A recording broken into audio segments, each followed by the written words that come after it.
मैं नीलम अफरोज़ आप सभी के सामने फिर से एक बार लेकिन एक लंबे वक्फे के बाद हाजिर हूँ और बातों का सिलसिला थोड़ा आगे बढ़ाते हुए मैं आप सभी से ये पूछना चाहती हूँ कि आप सभी कैसे हैं।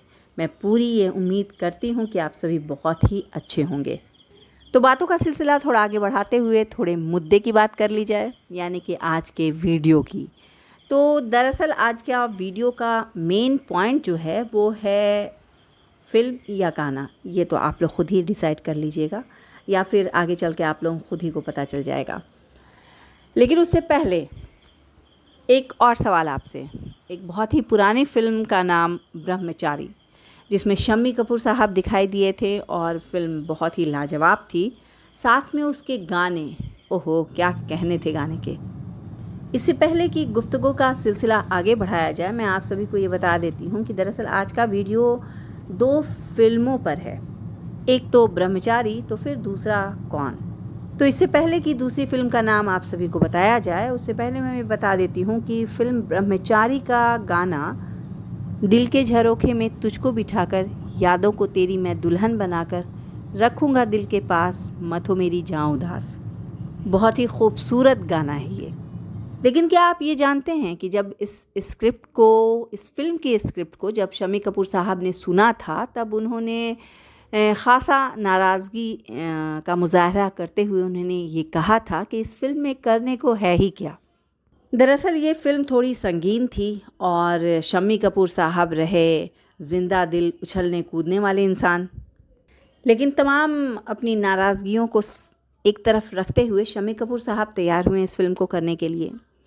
लेकिन मैंने जैसा कि शुरू में ही आप सभी को बता दिया था कि फ़िल्म की जो बात हो रही है, तो 2 फ़िल्में इसमें शामिल हैं और दूसरी फ़िल्म भी बहुत ही संगीन मुद्दे को लेकर ही बनाई गई थी। कहा जा सकता है कि सारे इसमें नुक्ते ही बहुत ही संगीन थे। फ़िल्म का नाम था नीलकमल और इसमें जो लड़की की कहानी पूरी फ़िल्म में दिखाई गई है, उस किरदार को अदा करते हुए दिखी हैं वहीदा रहमान और उनके साथ, जी हाँ बिल्कुल, राजकुमार साहब और मनोज कुमार साहब भी नज़र आए हैं। ये तो अब साफ़ हो गया कि कौन सी 2 फिल्मों की बात होने वाली है इस वीडियो में। लेकिन उसके साथ एक चीज़ और मैं बताती चलूँ आप सभी को कि दरअसल इस फ़िल्म की बात नहीं होने वाली है इस वीडियो में। इस फ़िल्मों के गानों की बात होने वाली है। फ़िल्म ब्रह्मचारी से लिया गया एक गाना, जिसके बारे में आप लोगों को मैंने बता दिया है, दिल के झरोखे में तुझको बिठाकर। और दूसरा गाना लेते हैं फ़िल्म नीलकमल से, बाबुल की दुआएं लेती जा, जा तुझको सुखी संसार मिले। लेकिन जनाब, ट्विस्ट ये है कि एक तीसरा गाना भी इस वीडियो का हिस्सा है। तीसरे गाने के बोल कुछ इस तरह हैं, मैं गाऊं तुम सो जाओ। यकीनन ये गाना भी फ़िल्म ब्रह्मचारी से ही लिया गया है। चूँकि नाम 2 फिल्मों का लिया था मैंने, तो यकीनन गाने भी दोनों ही फिल्मों के उठाने थे। लेकिन सवाल ये उठता है कि चक्कर क्या है इन 3 गानों का, और आप भी सोच तो रहे ही होंगे। तो बातों का सिलसिला थोड़ा आगे बढ़ाते हुए चलिए ये बात करते हैं कि अगर देखा जाए तो हिंदी सिनेमा के सुनहरे दौर में न जाने कितने ही रिकॉर्ड दर्ज हैं, अदायगी से लेकर गाने तक। उन्हीं में से एक रिकॉर्ड की आज बात करते हैं। एक रिकॉर्ड ऐसा भी जो सालों गुजरने के बाद भी एक ही इंसान के सर पे सजा हुआ है।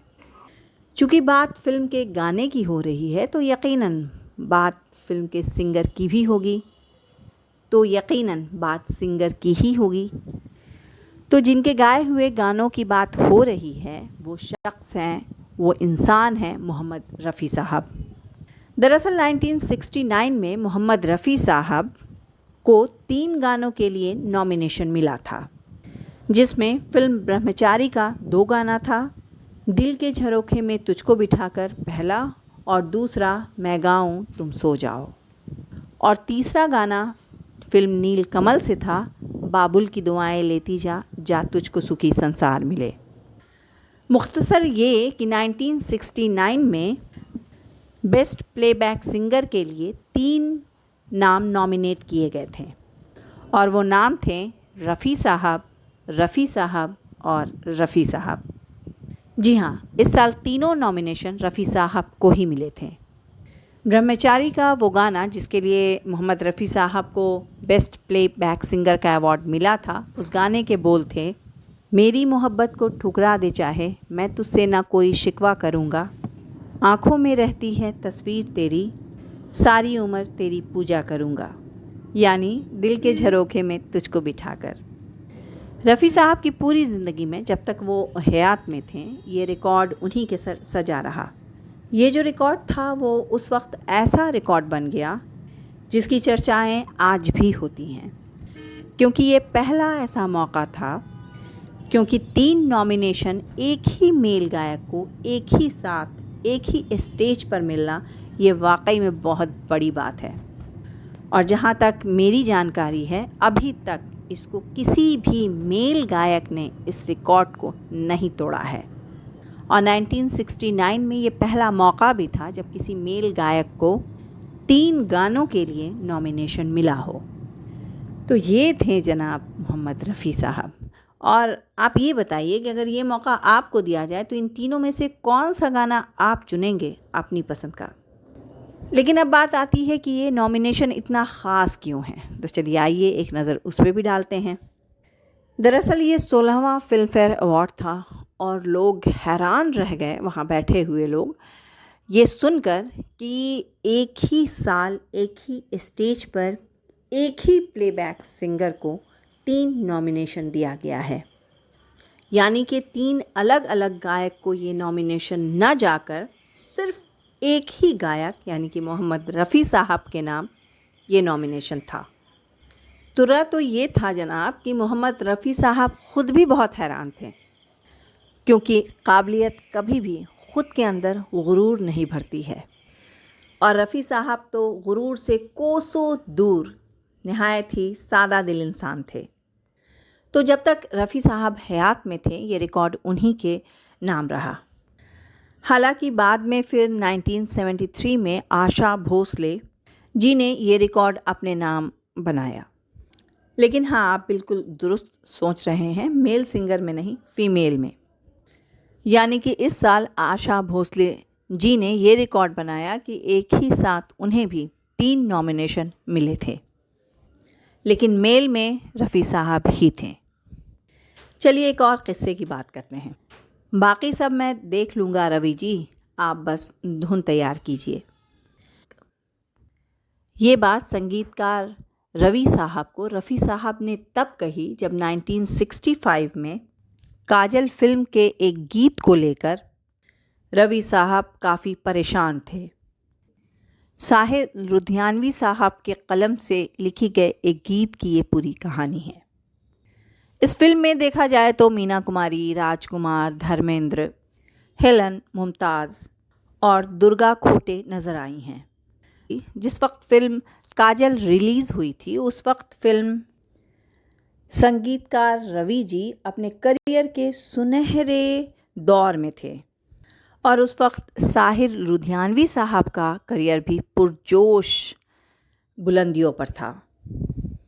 साहिर लुधियानवी साहब की एक बहुत ही बेहतरीन खूबी थी, वो सबसे पहले पूरी फिल्म की कहानी ख़ुद पढ़ते थे और उसके बाद जाकर वो गीत लिखते थे। और लुधियानवी साहब ने कुल मिलाकर फिल्म काजल के लिए 12 गीत लिखे, और 11 गीतों में रवि साहब को कोई दिक्कत नहीं थी। लेकिन एक गीत उसमें ऐसा था जिसमें रवि साहब को काफ़ी कठिनाइयों का सामना करना पड़ा। जिस गीत की वजह से रवि साहब परेशानियों का सामना कर रहे थे, उस गीत के बोल थे, ये जुल्फ़ अगर खुल के बिखर जाएं तो अच्छा। रवि साहब भी दिग्गज संगीतकार थे, उन्होंने कई बार इस गीत को पढ़ा और फिर इस नतीजे पर पहुँचे कि एक कमी है इस गीत में, और वो कमी ये थी कि इस पूरे गीत में कुल 17 बार लफ्ज़ अच्छा का इस्तेमाल किया गया था। और फिर रवि साहब ने साहिर साहब से इस गीत के बारे में चर्चा करते हुए ये गुजारिश की कि लफ्ज़ अच्छा को कहीं कहीं पर बदल दिया जाए। लेकिन साहिर साहब ने साफ तौर पे ये कह दिया कि अगर मैं ऐसा करने की कोशिश भी करूं तो गीत का भाव ही ख़त्म हो जाएगा। आखिरकार रफ़ी साहब के पास पहुँचे अपनी इस उलझन के साथ, और उन्होंने सारा किस्सा रफ़ी साहब के सामने बयां कर दिया। और पूरा किस्सा बहुत ही संजीदगी के साथ सुनने के बाद रफ़ी साहब ने रवि साहब से कहा, बाकी सब मैं देख लूँगा रवि जी, आप सिर्फ धुन तैयार कीजिए। अब रफ़ी साहब ठहरे गायकी के उस्ताद। उन्हें ये बखूबी पता था कि किस लफ्ज़ को किस तरह से गाने में किस ऊंचाइयों के साथ और कहाँ तक लेकर जाना है और किस धुन में उतारना है। जब रवि जी ने धुन तैयार कर ली और गाना रिकॉर्ड करने के लिए रफ़ी साहब को बुलाया गया, तब रफ़ी साहब ने अपनी आवाज़ का कमाल दिखाया। इस गाने को रिकॉर्ड करते वक्त रफ़ी साहब ने गाने में 17 जगह मौजूद लफ्ज़ अच्छा को 17 अलग अलग अंदाज़ों में पेश किया है, यानी गाया है।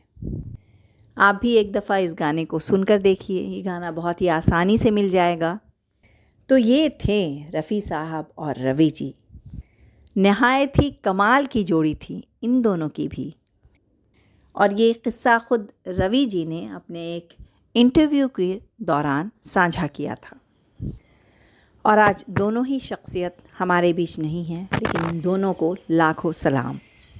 सुनहरे दौर की कुछ और नई यादों के साथ मैं नीलम अफरोज़ आप सभी के सामने रहूँगी थोड़े इंतज़ार के बाद, लेकिन कुछ नए और पुराने क़िस्से के साथ।